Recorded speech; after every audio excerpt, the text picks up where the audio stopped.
Il fallait avoir les papilles averties ce jeudi au fief de la Tiwar, où 35 vins d'appellation d'origine contrôlée étaient dégustés.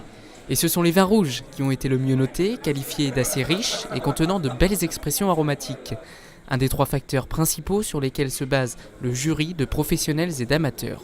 L'idée, bien évidemment, c'est de juger la notion qualitative du vin sur 3 notions. La notion, c'est l'aspect visuel, qui est toujours important. On reprend en fait les 3 étapes de la dégustation, l'aspect visuel, l'aspect olfactif au nez, au niveau donc des arômes que l'on peut percevoir, et puis la 3e partie, bien évidemment, qui est la dégustation en bouche, pour rechercher l'équilibre, alors selon les vins, entre notamment l'acidité, l'alcool et éventuellement la sucrosité pour les vins qui ont un petit peu de sucre résiduel. Qu'ils soient initiés ou confirmés, les avis sont pourtant souvent identiques. Seul le vocabulaire et les techniques de dégustation divergent.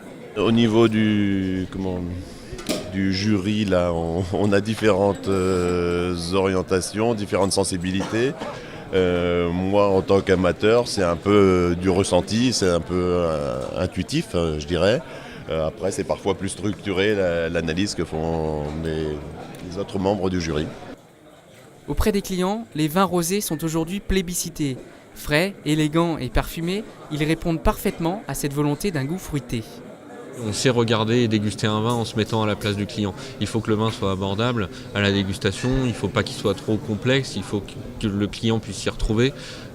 Alors après forcément, au sein de nos lots de vins, on a des vins différents. On essaie aussi, selon la typicité de chaque vin, d'en avoir un petit peu. Si on a des vins un petit peu plus complexes, structurants, on va peut-être en prendre un. Si on a des vins un petit peu moins structurants, mais très fruités, assez goulayants, on va aussi en prendre un.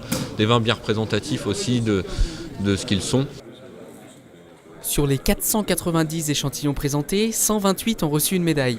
Près de 900 000 hectolitres sont en tout cas commercialisés par la production du vignoble du Val-de-Loire. Nul doute que les amateurs d'œnologie et de bon vin trouveront goût à leur palais.